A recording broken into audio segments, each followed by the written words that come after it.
What's up, Patriots Nation?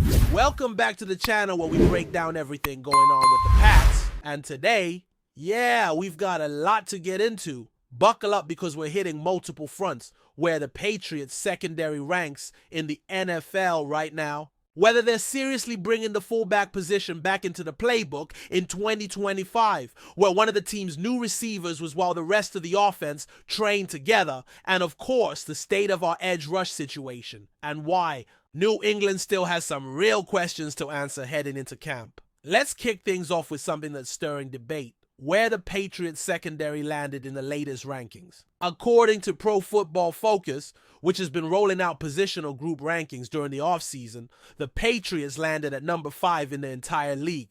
That's right, top 5. That's a bold placement, and honestly, it might not even be high enough. The source backed up their rankings with both metrics and analysis, and some of the omissions from the top 10 were head-scratchers. Pittsburgh, even after going out and trading for a star like Jalen Ramsey, didn't crack the list. But looking at the teams that did make it, Indianapolis came in at 10, followed by the Chargers, Eagles, Bears, and Lions making up the bottom half of that top 10. Then on the top end, you've got Baltimore, Kansas City, Denver, Houston, and then New England sitting comfortably at 5. Now, putting Baltimore at the top makes sense with the talent and depth they've got on the back end. Kansas City is fresh off another Super Bowl run, so no surprise there. And Houston deserves that recognition too. They've quietly built one of the more complete defensive backfields in the league. But here's the thing. If you've been paying attention to what the Patriots have been building under the radar, you know this ranking isn't a fluke. Christian Gonzalez showed serious flashes before his injury last year. Carlton Davis was brought in and gives you another physical corner who can play man coverage. Then you've got Jabril Peppers playing with fire like we haven't seen in years. And if Kyle Duggar stays healthy and locked in, you're looking at a group that can go toe-to-toe with any receiving corps in the league. And that's without even getting into the depth, because New England has real players stacked behind the starters. Mike Vrabel coming in and bringing back that tough, disciplined identity is going to lean on this secondary big time. It's not just about coverage, it's about how this unit allows the rest of the defense to be aggressive. When you can trust your corners and safeties to play tight man-to-man coverage, it frees up your front seven to get creative. And for a team that doesn't have that elite pass rusher just yet, that trust becomes a huge asset. That kind of flexibility could make this defense one of the most frustrating to deal with in the AFC. It's going to be huge for any shot the Patriots have at pushing for a playoff spot in 2025. But speaking of old school football and throwbacks, let's talk about something that's become kind of a hot topic around Foxborough. Are the Patriots bringing back the fullback? Yeah, seriously. In today's NFL, where spread offenses and empty sets dominate, the fullback is almost extinct. But if you follow Josh McDaniels' career at all, you know he's not afraid to go against the grain. He's long been a fan of the fullback, from Jacob Johnson to guys who came out of nowhere and became key contributors. And while nothing's set in stone, there's real reason to believe the position might be making a comeback in New England. Let's look at the roster for a minute. Tight ends Hunter Henry and Austin Hooper are your clear top 2 options at the position. Depending on the package, they can both act as primary or secondary targets. And in many cases, you'll see them used in that classic 2 tight end set. The old 12 personnel that McDaniels loves. Beyond them, you've got names like Jim Bell, Cedric Dupre, and G.C. Tova, all guys fighting to make the practice squad.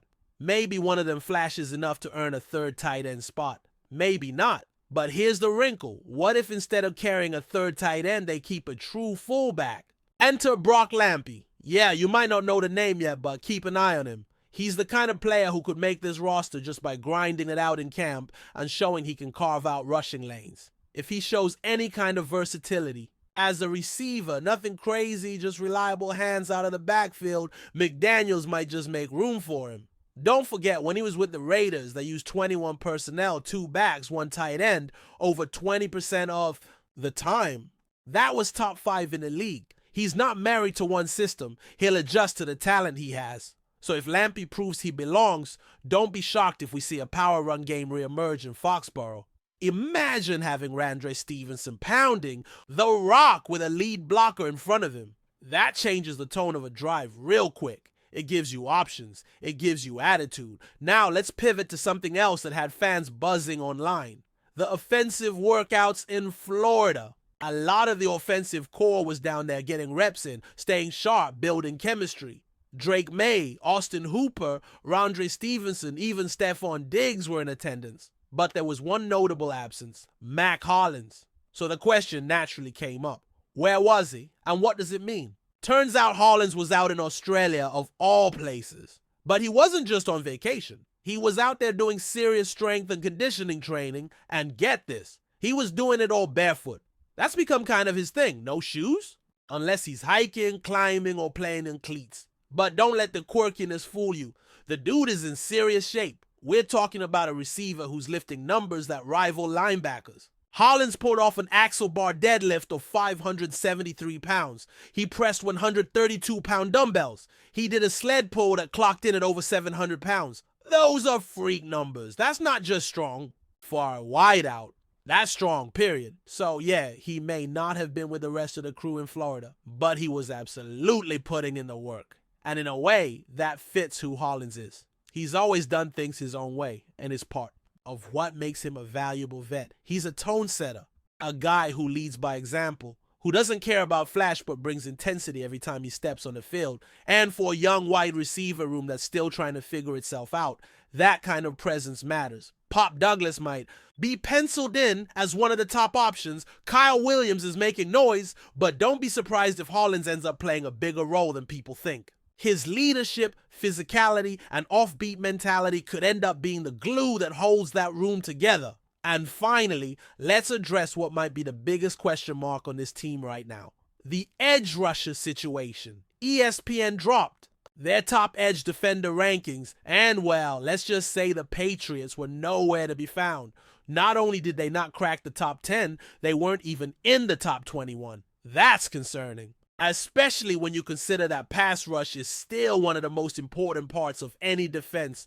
You can't let quarterbacks sit back and pick you apart. And right now, New England doesn't have that one guy who puts fear in offensive lines. Of course, some names are being tossed around. TJ Watt, Micah Parsons, yeah, pipe dreams. But it's fun to think about. More realistically, though, Trey Hendrickson is a name that keeps surfacing. The Bengals are in this weird standoff with him over his contract. There's real tension there. If Cincinnati decides to make a move, the Patriots need to be at the front of the line. Because right now, even though they've got solid players, Harold Landry brings scheme smarts, K.M. White has all the physical tools, Kellavon Chason has upside, none of them have proven they can go out and get double-digit sacks in a season. There's potential, sure, but you can't enter the year relying solely on potential. You need production. You need a guy that opposing quarterbacks circle on the whiteboard and say, we've got to account for him. And if the Patriots don't go out and get that guy, they're going to have to do it by committee. They'll need the secondary to hold up long enough to create pressure opportunities.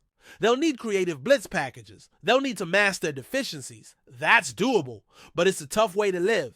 If they want to make life easier for themselves, adding a player like Hendrickson, or even just continuing to kick the tires on whoever might be available, is the move. Because this league is only getting more pass heavy, and if you can't get to the quarterback, you're not going to win many games. That edge spot is the last major piece this defense needs to take the leap from solid to elite. Training camp is right around the corner, less than 2 weeks out now, and we're going to start getting real answers to some of these questions. Can the secondary stay healthy and dominate like we think they can? Will someone step up and seize that fullback role?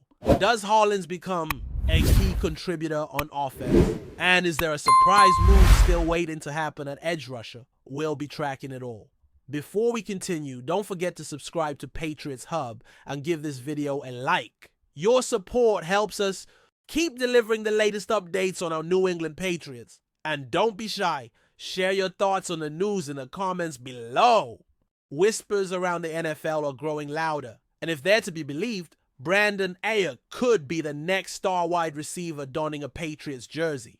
According to sources close to the situation, the dynamic pass catcher has reportedly agreed to terms with the New England Patriots following a surprising and reportedly irreparable fallout with the San Francisco 49ers. While no official confirmation has been made by either team, insiders suggest that tensions between Aiyuk and the 49ers front office have been brewing for months. Talks of a contract extension had repeatedly stalled, and rumors of dissatisfaction with his role in the offense began surfacing as early as last season.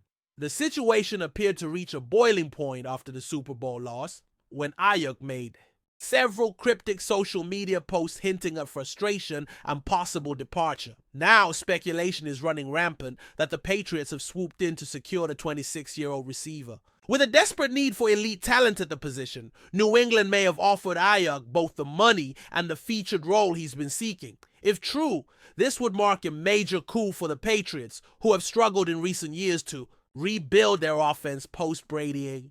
Aiyuk's potential arrival in Foxborough could be the boost needed to energize a stagnant Patriots passing attack and provide young quarterback Drake May with a top-tier weapon. But is this just smoke without fire?